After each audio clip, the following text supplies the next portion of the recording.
शीर्षकमा व्याख्या गर्न मसँग कुनै शब्दै थिएन।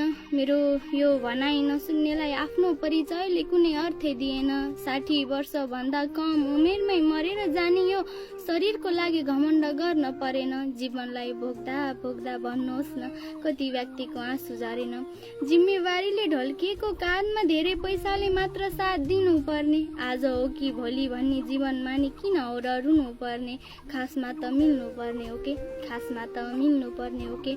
मृत्युको नि काट्न त्यो तिरो भन्ने ढिलो चाँडोको मात्र कुरा हो। आज हो कि भोलि कसैलाई थाहा छैन। 2-3 बारी दाउरा एउटा सलाइको काटी 100 जना जति मलामीमा हरेक व्यक्तिको जीवन सीमित रहेछ।